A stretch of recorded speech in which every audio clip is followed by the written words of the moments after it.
Greetings. I want to show you a miniature, one of the shortest King's Indian attack games on record. This game is from Sverdlovsk, 1982, between two unknown players, Stavitsky with the white pieces and a player Ponomarev with the black pieces. Let's look real quick. Knight f3, d5, g3, knight c6, old school, just playing direct, e5, bishop g2, e5, d3, bishop g4, just nice direct attack against the center, knight bd2, knight f6, b3, and now just like that, with this simple development, right? You can't get any more primitive than this. White is actually already in trouble after b3. Okay, he's better off asking the bishop the question, what are you going to do? He's already backed up the knight on f3, so you don't want to give up the bishop here for nothing. So odds are the bishop has to come back here at least. Still like black's position. However, with b3, right, with this idea of bishop b2 and attacking the e5 pawn, white is not aware of the critical nature of the position. e4, right?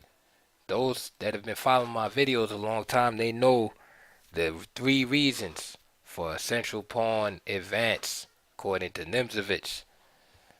Okay, one, to restrict the pieces. Two, drive a wedge in the position. And three is to open lines. Those are the three reasons for your central pawn advance.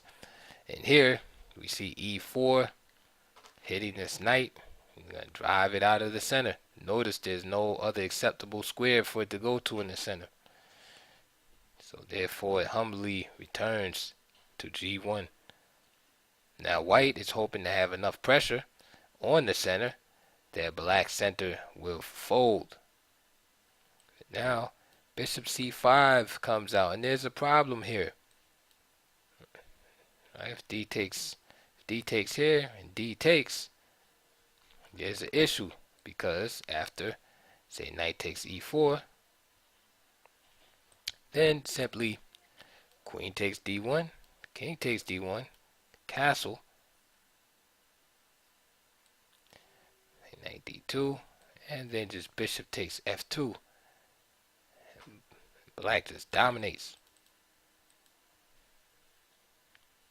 So he tries to put more pressure on the center with f3, but meanwhile it's weakening the dark squares severely.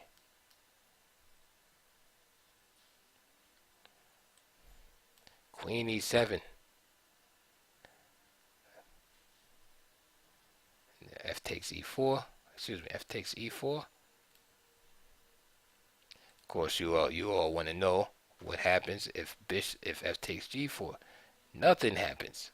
Black just wins. Knight takes g4. Again, there's too much weakness around the dark squares. Let's say knight df3, protecting against that. Then simply knight takes f2, or knight f2.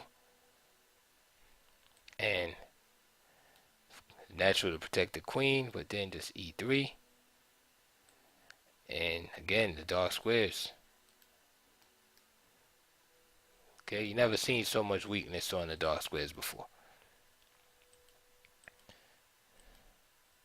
So this is why white opts for f takes e4. Again, dark squares. b4. Dark squares. Just removing defenders. So now knight b3. Of course, the idea is if he takes, then just queen takes g1. So knight b3, protecting this guy. Then he just plays this. Bishop takes h2. With the threat against that, of course, if rook takes h2, then queen takes g3. Check. Picking up the rook. So white goes for the last ace up his sleeve and plays bishop c4, saying, now I got you, I'll get this guy now. And black simply plays bishop takes g3, and white resigned. All right. The key thing to remember about this game is the weakness all over the dark squares. Only 11 moves, but man, it was brutal. Too much weakness on the dark squares. Commenced by b3 and then followed up by f3. Those two moves were just killers. Just bad moves.